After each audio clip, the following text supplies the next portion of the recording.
My dad's family has owned a funeral home and cemetery for many generations.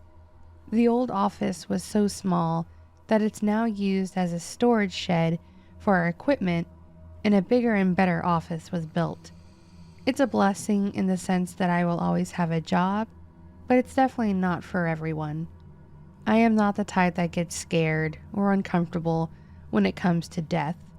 In fact, being in this field has made me more responsible when it comes to end-of-life decisions. At 32, I can tell you, I already have my plans laid out, so there isn't a burden on my family if anything were to happen. I'm sure some of my friends think I'm weird, but hey, life is short and you never know what will happen tomorrow. I also feel like I am more open-minded and in tune with those that have passed in the paranormal because of this. My mother has always helped out at the funeral home, but ghosts and spirits have never been her thing. Even dealing with death every day, she didn't believe any of it was real. I say this because I couldn't really talk to her about what I witnessed, but my father believed it all. In fact, we joke about having some frequent ghosts in our facility or on the grounds and speak about them as if they were living customers right in front of us. I feel like our place has become locally popular because of the paranormal activity alone.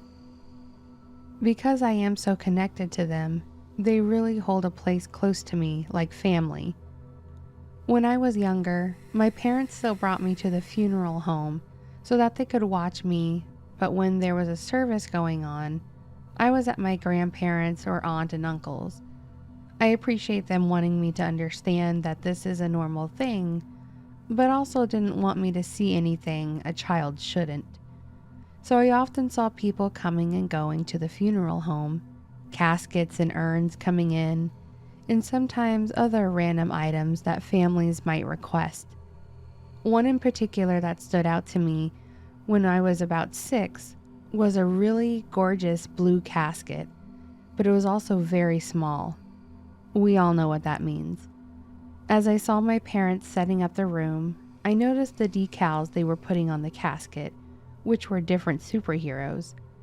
My mom had explained to me that it was for a little boy that really liked them, and his parents asked for his final resting place to look like his room. So they dressed it up just as they wanted.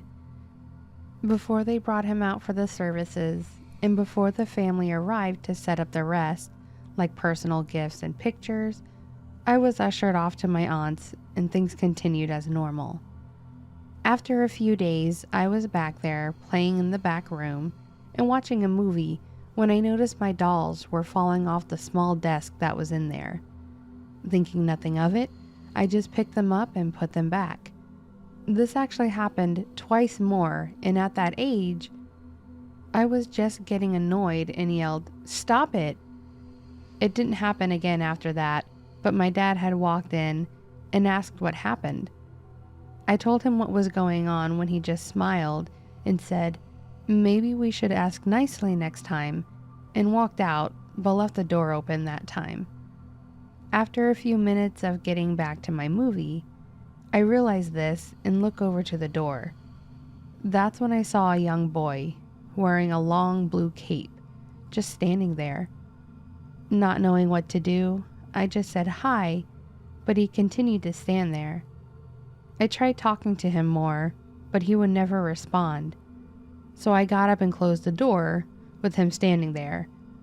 A while later, my mom came in and asked how I was doing, and that's when I brought up the little boy. She said there weren't any boys there and asked what he looked like. After describing him to her, the look on her face changed to one of concern, and she just left the room. As I got older, I learned that my mom thought my dad told me about the little boy that was in the blue casket, or that I saw him, because that was exactly what he looked like, down to the cape. Over time, my dad and I both got used to seeing the little boy. He became a bit mischievous at times, as just like my dolls, things would get moved, go missing, only to reappear right where they last were, or they would just get knocked down. I finally found out his name so I could address him properly, and from there, it was as if I could communicate with him. I would ask him, "Charlie, where did my pen go?" And it would be in my seat or something. However, unlike some of the others, he's the only kid I've seen, and my dad and I are the only ones to see or experience his presence. The other experience occurred when I was a young adult. The cemetery is open all day for anyone to come and go as they please. Some people go by themselves or another person, where I've seen a whole group of people practically trying to have a party or celebration for their loved ones. We usually let them be and give them their privacy until close to closing, and walk or drive around and let everyone know so they can start heading out. After one particular service, there was a woman that stayed around long after the service was over. I knew it was the same woman because of her outfit. She was in a long black dress that was flowy towards the bottom because you could see the bottom of it move with the wind. It looked like it had either lace sleeves with attached gloves or full-length gloves. She also had on one of those small cocktail hats that had a long black lace veil over her face. She had long, dark brown hair that was all pulled to the side over her shoulder. She stood there holding her hands in front of her, staring at the plot. She was still there when we started making our rounds. It was closer to the front, so I decided to walk over to her, hoping I could comfort her as well. As I got closer to her, I heard one of the groundskeepers holler out for me. I turned around, giving them a look of, "Seriously?" because I felt it was rude to shout like that. But by the time I turned back around, the woman was gone. I looked around for a moment, trying to see if I could find her, but she was nowhere. So I turned around to walk back towards the groundskeeper, and I was about to tell him to not shout like that when he apologized and said he thought it was okay since there was no one around. That's when I immediately mentioned the woman that was standing there, and his only response was, "What woman?" At first I was confused, but it quickly clicked in my mind. I apologized to him and again just advised to avoid shouting on the grounds while we're open.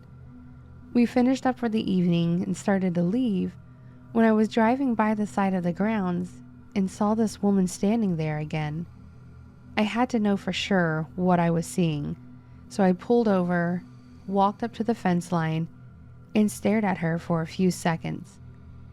After a while, I watched her turn around, walk off behind our big center oak tree, and then she was gone. I drove around as far to the other side as I could to see if she just went over to the other side, but she wasn't there. The next day, I went in and checked the books to see whose plot she was at. The plot belonged to a gentleman that was born in the 50s, and his wife and children survived him, so I was stumped as to who this woman could be. I started going back through the records to learn more, and found out his mother had passed away when he was still a child, and, you guessed it, she was buried here as well. I went to find her plot and learned it was on the opposite side of that oak tree. My guess is she was here and was waiting to meet her son again. I still see her in passing, but I always let her have space. It doesn't seem like she wants company, so I respect her space and try to tell others as well the best I can. We have had a few people say they've seen her, and we've had a small talk for those that I know are gifted like me. So these were two experiences that have stuck with me since my time here, especially since they are two recurring events. It's not hard to open up and realize we are not alone here, especially in my field. I feel it has drawn me closer to the paranormal, and I welcome the opportunity to possibly learn about someone's life and help celebrate it.